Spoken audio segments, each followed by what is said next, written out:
मागच्या लेक्चरमध्ये आपण विष्णू केशव पाळेकर यांचा विचार केला. 1888 ते 1967 असा त्यांचा आपल्याला कालावधी पाहायला मिळतो. त्यांच्यामध्ये महत्त्वाचं म्हणजेच काय, प्रज्ञालोक हे त्रैमासिक त्यांनी चालू केलेलं होतं. त्यांनी सनातन धर्माचं कट्टर काय केलेलं होतं, समर्थन केलेलं पाहायला मिळतं. आधुनिक जो सामाजिक सुधारणा आहे त्यांचा पूर्णपणे विरोध होता. त्याच्यानंतर त्यांनी वर्णाश्रम स्वराज्य संघाची स्थापना केलेली पाहायला मिळते. अशा काही गोष्टी त्यांच्याबद्दल आपण पाहिल्या. त्याच्यानंतर आपल्याला पुढले जे समाजसुधारक पाहायला मिळतात ते म्हणजेच कोण आहेत, आप्पासाहेब पटवर्धन. यांचा कालावधी आहे 1894 ते 1971.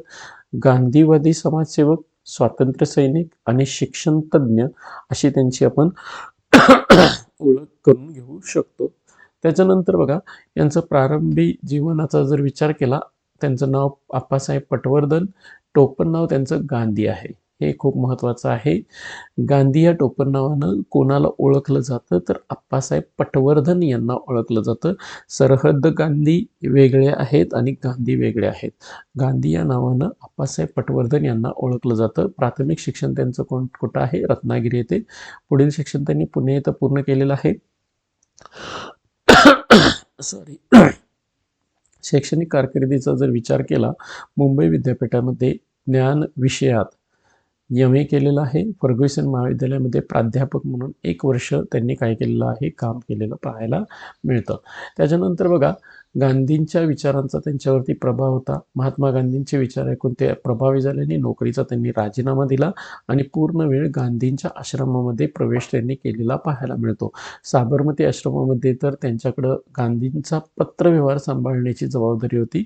1919 मध्ये सुरू केलेलं जे यंग इंडिया साप्ताहिक होतं, मासिक होतं, त्याचं कार्य कोणी सांभाळलेलं आहे, तर आप्पासाहेब पटवर्धन यांनी सांभाळलेलं आहे. साबरमती आश्रमातील राष्ट्रीय शाळेत अध्ययन केलं. मुख्याध्यापक पदाची जबाबदारी त्यांनी तिथं पार पाडलेली पाहायला मिळते. स्वातंत्र्य चळवळ आणि कारावासाचा जर विचार केला, भारतीय स्वातंत्र्य चळवळीत सक्रिय सहभाग घेतलेला होता. सुमारे 3.5 वर्षाचा कारावास त्यांनी भोगलेला आहे. तुरुंगात असताना एक महत्त्वाचा मुद्दा म्हणजेच काय, सामाजिक समतेचा प्रत्यक्ष आचरणातून संदेश देण्यासाठी त्यांनी भंगीकाम मिळावं म्हणून काय केलेलं आहे, सत्याग्रह केलेला आहे. बघा, सामाजिक समतेचा प्रत्यक्ष आचरणातून संदेश देण्यासाठी त्यांनी भंगीकाम मिळावं याच्यासाठी तुरुंगामध्ये सत्याग्रह केला. मृत पशूंची चामडी उतरवण्यापासून भंगी कामापर्यंत सगळी कामं त्यांनी केलेली आहेत.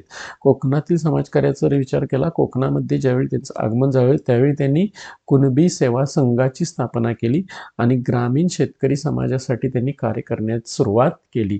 खादी आणि ग्रामोद्योगाचा जर विचार केला तर चरखा संघाचे ते अध्यक्ष बनलेले होते आणि रत्नागिरीत सूतकताईचा प्रसार, बघा रत्नागिरीमध्ये सूतकताईचा प्रसार, ग्रामोद्योग विकासाचे मोलाचे कार्य केलेलं आहे आणि स्वावलंबनाचा गांधीवादी संदेश त्यांनी दिलेला पाहायला मिळतो.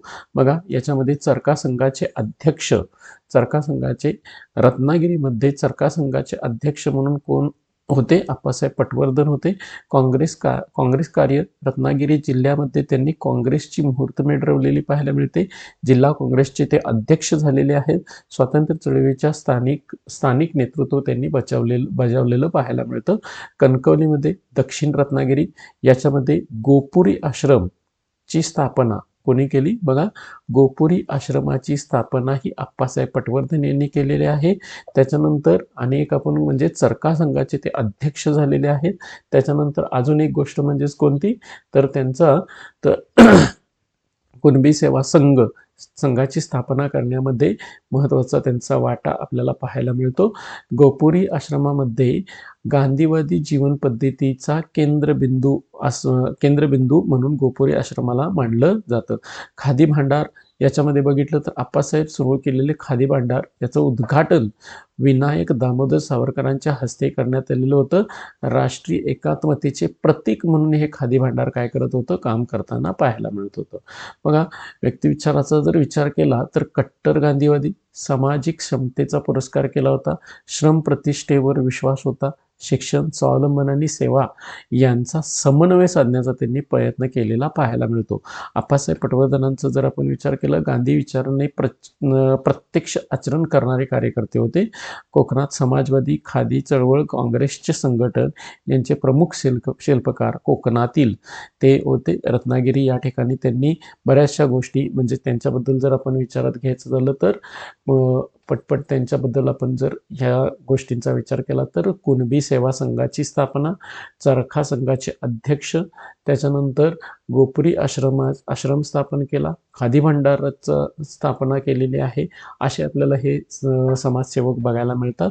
याच्यानंतरच्या लेक्चरमध्ये आपण रामभाऊ रुईकर यांच्याविषयी माहिती घेणार आहोत.